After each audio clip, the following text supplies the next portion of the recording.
Hello বন্ধুরা, good morning. কেমন আছো তোমরা সকলে? আশা করছি তোমরা সকলেই ভালো আছো আর সুস্থ আছো। আজকে তো হলো রবিবার আর এখন সময় ওই 9:40 মতো হবে। আজকের ব্লগটা এখান থেকেই শুরু করলাম। আশা রাখবো ব্লগটা তোমাদের ভালো লাগবে। তো সকালবেলা একটু দেরি করে ঘুম থেকে উঠেছি, আজকে তো রবিবার ওই জন্য। তো ঘুম থেকে উঠে বাসে কাজকর্ম সেরে স্নান টান করে মুখে একটু ক্রিম মাখলাম, মাথা আরও আঁচড়ে এই উপরে এলাম জামা কাপড়গুলো মেলতে। আজকে দেখছি রোদটা বেশ ভালোই দিয়েছে, জানো তো। ভাবছি 10 মিনিট রোদ পুয়ে নিচে নামবো পুজো করতে। আর মাথায় আজকে একটু শ্যাম্পু করেছিলাম, তাই যতটা পারি একটু চুলটা শুকিয়ে নেবো।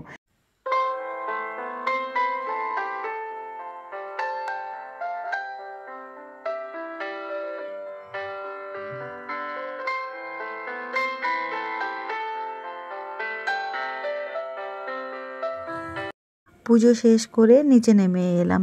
আর জানো তো বেশ ঠান্ডা লাগছে, স্নান করে এলে একটু ঠান্ডা লাগে, তাই কি না বলো? কিন্তু আমি যে সোয়েটারটা কোথায় রেখেছি খুঁজে পাচ্ছি না।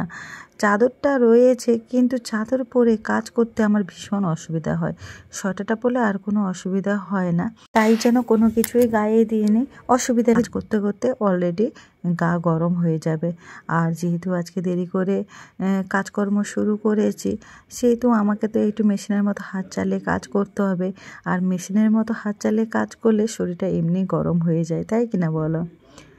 তো দেখো নিচে নেমে এই যে জানালাটা খুলে দিলাম, দিয়ে স্ল্যাবটা ধুয়ে দিলাম। আর এখন আমি বিছানাপত্র আরও গুছিয়ে নিচ্ছি। ওদিকে তোমাদের দাদা ভাই আরও বাজারে গেছে, বাজার তো করবে, তার সাথে সাথে রেশনও তুলতে হবে। এ মাসে তো শেষ হয়ে যাচ্ছে, ওই জন্য বললাম যে রেশনটাও তুলে নেবে আর বাজারও করে নিয়ে আসবে। আরও কিছু টুকিটাকি কাজ রয়েছে, ওই জন্য দু ভাইয়ে সকাল সকালই বেরিয়ে গেছে।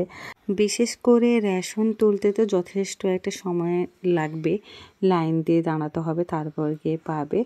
আজকে অনেক সকালবেলাই ওরা ঘুম থেকে উঠে পড়েছে। অন্যান্য রবিবারে তো ওরা 10টা সাড়ে 10টার সময় উঠতো, আজকে 8:15-20 দিকে ওরা উঠে পড়েছিল। তাড়াতাড়ি ঘুম থেকে ওঠার আরেকটাও কারণ ছিল, সেটা হলো আজকে সকাল সকাল বাড়িতে মিস্ত্রিরা চলে এসেছিলো। সিঁড়ি রেলিংয়ের কাজ আজকে শুরু হবে, তো কেমন কি হবে না হবে কাজটা সেগুলো সব দেখাতে হচ্ছিল ওনাদেরকে। তো একদিন কি দুদিনের মতো কাজ করলে কাজটা হয়ে যাবে আর কি। ওরা বাজার থেকে আসতে আসতে আমার এদিকে বেডরুম গোছানোরও হয়ে গেল। এখন এই কয়েকটা জামা কাপড় ছিল, সেগুলো ভাঁজ করে তুলে দিলে মোটামুটি আমার ঘরটা ক্লিন হয়ে যাবে। তারপরে ওরা বাজার থেকে এলে আমি রান্নাবান্নার দিকে যাব। এদিকে দেখো জামা কাপড়গুলো সব ভাঁজ করে নিয়েছি, এবারে যে যে জায়গা মতো তুলে দিলাম। আর তার কিছুক্ষণের মধ্যেই তোমাদের দাদা ভাই আরও চলে এসেছিলো বাজার থেকে। আর আসার সময় আমাদের জন্য দেখো পেটাই পরোটা আর ঘুগনি নিয়ে এসছে। ওরা তো খেয়ে আসে আর আমাদের দুজনের জন্য নিয়ে আসে। মেয়ে দুধ বিস্কুট খেয়েছে, তবুও তাকে একটুখানি আমি পেটাই পরোটা খাইয়ে দিচ্ছি, যদিও খেতে চাইছিল না একটুও। আসলে বাচ্চাদেরকে যত এসব জিনিস না খাওয়ানো হয় তত ভালো, তবুও আমি বললাম না একটুখানি খা। 2 গাল কি 3 গাল মতো ও খেয়েছে। খাওয়া দাওয়া করে ওকে ড্রেস আরও পরিয়ে দিলাম। এখন ওরা দুজনে মিলে চলে যাচ্ছে ড্রয়িং ক্লাসে। আর দুজনে এত বদমাস যে কী বলবো, মাঝখানে কেউ বসবে না, দুজনই পেছনে বসবে। এটা কি করে হয়? ওই জন্য ওর জেঠু ওদেরকে বকাবকি করছিল। যাই হোক দুজনে গেল, তারপরে আমি এদিকে এলাম। তো আজকে বাজার থেকে তেমন কোনো কিছুই আনেনি, আমি বারণ করেছিলাম যে কিছুই আনতে হবে না। আমি তো আরও বলেছিলাম যে একদম বাজারই করতে হবে না, ডিম ঝোল ভাত করব।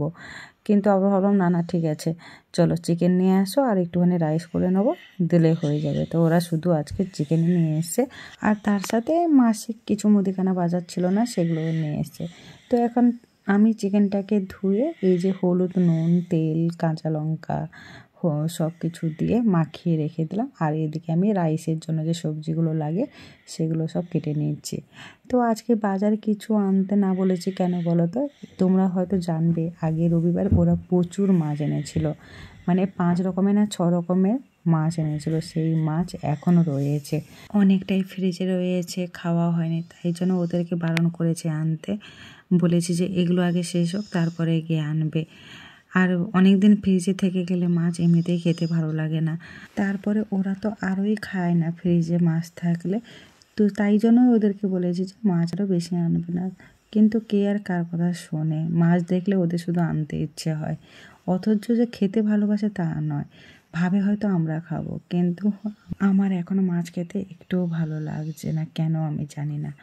তো যাই হোক, দেখো একদিকে আমি ভাতটা বসিয়ে দিলাম, আর একদিকে চিকেনের আলুগুলো ভেজে নিয়েছে, আর এখন সবজিগুলো ভাজতে বসিয়ে দিলাম।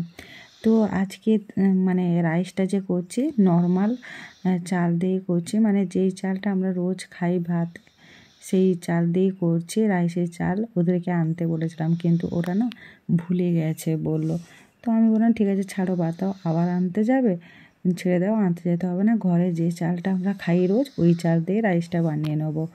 পাশে যে দোকানটা রয়েছে সেই দোকান থেকে তো আগের বারে যা এনেছিল চালে প্রচুর পোকা ছিল, তাই আমি বললাম না, ওই দোকান থেকে চাল আনতে হবে না, এই চাল দিয়েই করে নিই। তো ভাতটা হয়ে গেছে, নামিয়ে নিয়ে এখন দেখো আমি বেগুন ভাজাটা বসিয়ে দিয়েছি, আর ওদিকে তো চিকেন হচ্ছিল। আজকে আমি আরেকটা জিনিস করব, সেটা হলো ফুলকপির চপ। অনেক দিনের পরে করছি, আর শীতকালে ফুলকপির চপ খেতে কিন্তু বেশ ভালো লাগে। তো আমি ফুলকপিটাকে সেদ্ধ করে নিয়েছি, তারপরে বেসনের সাথে একটুখানি কালো জিরে দিয়ে বেশ কিছুক্ষণ ফিটিয়ে রেখেছিলাম, আর এখন চপগুলো ভেজে নিচ্ছি। তবে এই চপটা যেন আমার মা না বেশ ভালো করে, আমি অতটাও ভালো করতে পারি না। ওদিকে চপ আস্তে আস্তে করে হচ্ছে, এদিকে আমি রাইসে সবজি আর চিনি ঘি এগুলো সব মিশিয়ে নিচ্ছি। চপটা হয়ে গেলে মোটামুটি আজকের মতো রান্না শেষ। আজকে আর বেশি কিছু করছি না, ওই তো বেগুন ভাজা, চিকেনের কষা, রাইস আর আমের চাটনি, ব্যাস। তো মাখানো হয়ে গেল ঢাকা দিয়ে। এখানে দেখি চিকেনটাও হয়ে গেছে, এবারে চিকেনটাও নামিয়ে নিচ্ছি, আর ওদিকে ফুলকপির চপ কয়েকটা ভাজতে আছে, ওটা ভেজে নিলে রান্নাবান্না শেষ। বেশ কয়েকদিন ধরে আমি একটু ডিপ্রেশনে চলে যাচ্ছিলাম, মানে প্রচণ্ড মন মেজাজ খারাপ, হয়তো তোমরা দেখেও বুঝতে পারবে না, আমি কারোকে বুঝতে দিই না কোনো কিছু। তো যাই হোক, আজকে সকালে অনেকটা নিজেকে ফ্রি লাগছে, কারণ কালকে রাত্রে ভেবে নিয়েছি যে আর উল্টো পাল্টা চিন্তা করে নিজের মনটাকে খারাপ করব না, কারণ আমাকে পজিটিভ থাকতে হবে। আমি পজিটিভ না থাকলে আমার সংসারে পজিটিভলি সব কিছু বজায় থাকবে না। যতক্ষণ আমি নিজেকে পজিটিভ রাখবো, পারফেক্ট রাখবো, ততক্ষণ আমার সংসারটা ভালো থাকবে। কথাটা সত্যি বললাম কি না বলো? তো যাই হোক, ডিপ্রেশন খুবই খারাপ একটা জিনিস। আর চলো আবার তোমাদের সাথে ওই খাবারের সময় দেখা হচ্ছে। আর আজকের ভিডিওটা এখানেই শেষ করলাম বন্ধুরা। ভালো লাগলে অবশ্যই লাইক কমেন্ট করো, পাশে থেকো। টাটা, আজকের মতো সবাই ভালো থেকো, সুস্থ থেকো।